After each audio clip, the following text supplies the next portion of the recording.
Today I'm going to recap a 2007 Korean action drama movie called Bank Attack. This movie is about the struggle of a father who seeks various ways to save his daughter's life. His struggle becomes even more difficult when he has to deal with police, moneylenders, and robbers at the same time. Well, how far will he go? Let's find out together. The story begins with a middle-aged man named Bae, an ordinary citizen who must survive amidst the high cost of living in Korea. It wouldn't be a problem for him if he just lived alone. But he has a daughter who has suffered from a congenital disease since her birth. Her condition is getting worse that she needs surgery to survive. Bae's work is woefully insufficient to meet the surgery cost.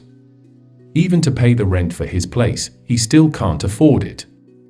Not only that, Bae is also still in debt with loan sharks to support his daily life.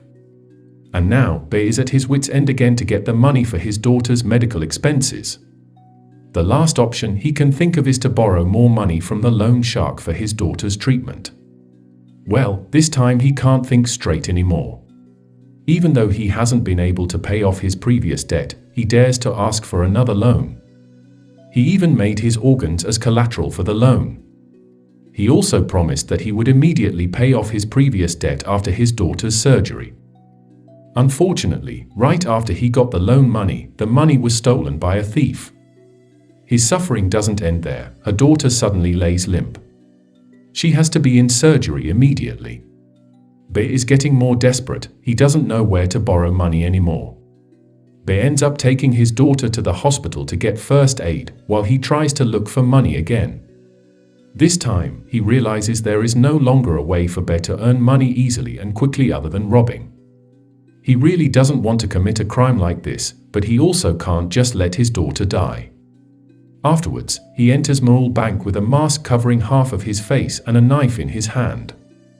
He points a knife at the bank clerk and threatens them to immediately give him the money. His nervous voice and shaking hand strongly indicates that Bae isn't the right person to do this kind of dirty work.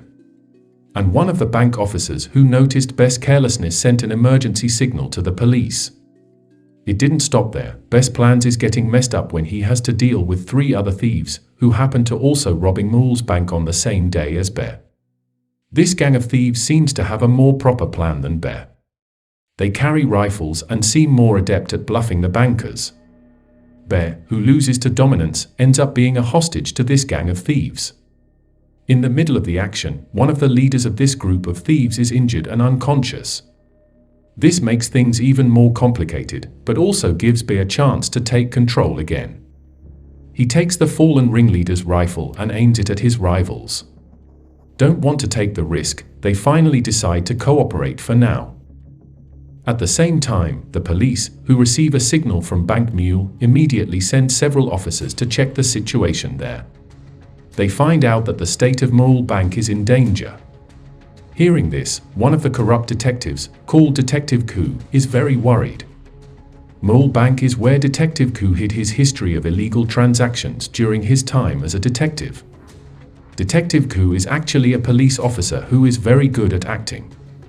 He is able to cover up all his dirty deeds by appearing as a public figure who really cares about the truth. He also gained public attention after becoming a UNICEF Goodwill Ambassador. Detective Koo feels unable to remain silent while prison and his career are at stake. He decides to send one of his men immediately to secure the file while he is on his way to the crime scene. Mall Bank is now filled with police officers and journalists. Mall Bank robbery is now a hot topic of discussion because innocent civilians become hostages. As usual, Detective Koo also appears as a person who is trusted by the public to enter Mall Bank. He acts as if he wants to save the hostages. The truth is, he only wants to make sure his man does the job properly. He finds the situation in the bank is serious. So, Detective Koo decides to negotiate with these robbers. At first, Bae hesitates to negotiate with Detective Koo. He afraids that Detective Koo only wants to persuade him to immediately release the hostage. However, Bae finally agrees with Detective Koo's offer if he promises to order the hospital to immediately do his daughter's surgery. Meanwhile, Detective Koo has also signaled his men to immediately open the safe where his illegal transaction history is stored. But apparently his attempts to get the file still fails. Detective Koo finally comes out proud because he manages to prevent any death victim. The police chief is satisfied with this news and entrusts this task to him. But not with their fellow cops. They realize that Detective Koo has bad intentions hidden from his plan, but they still can't prove it. The story continues when the loan shark is waiting for Bear to pay off his previous debt. But because they have waited too long, they finally kidnap Bear's daughter in the hospital. They don't have any idea that Bear's daughter needs to be taken away by the police so their negotiation process can run smoothly. Of course, Detective Koo's subordinates who are looking for Bear's daughter in the hospital already lost her. Detective Koo begins to worry about the possibility that his negotiations will fail. He goes to the hospital and immediately looks for traces of the kidnappers from the hospital CCTV. He finds out that it is the loan sharks who kidnapped the daughter and starts looking for them. On the other hand, Bear still doesn't know that his daughter is not in the hospital anymore. Until one of his neighbors who ordered to persuade Bear to stop his action accidentally leaks that news to him. Hearing this, Bear is furious and begins to lose his trust in Detective Koo. Now he hates cops and doesn't know who else to trust. He also feels betrayed because his daughter's safety is now threatened. The situation within the bank is deteriorating. His partner, who intends to cooperate with Bear, also begins to doubt the police until the two of them get into a feud. Detective Koo's men also take this opportunity to quickly re-enter the safe. He tries to retrieve the evidence of illegal transactions. Story back again to Detective Koo. Now, he manages to find the loan sharks, but not with Bear's daughter. It turns out that they hide Bear's daughter in an animal shelter. Although it seems inhuman, they think this is the only way not to be caught by the police. Detective Koo immediately takes him to the hospital so she can undergo surgery. This time, Detective Koo's personality changes 180 degrees. His habit of taking bribes is used for good. The loan sharks are ordered to immediately pay the hospital fees for Bear's daughter so that she can undergo her surgery. So far, everything seems to be running smoothly. But actually, Koo's fellow detectives who were at the scene began to influence the police chief. He says that Detective Koo's plan will not go well. This will actually make the lives of the hostages in the bank even more threatened. The police chief, who doesn't want to be blamed for another victim, decides to follow directions from fellow Detective Koo. They prepare an army to quickly enter the bank and rescue the hostages. Actually, Bear had been told that his daughter had been found. But because he no longer trusts the police and realizes the police's movements are quite strange, he asks his colleague for help to get out of the bank immediately. He tells him to check on her daughter's condition at the hospital.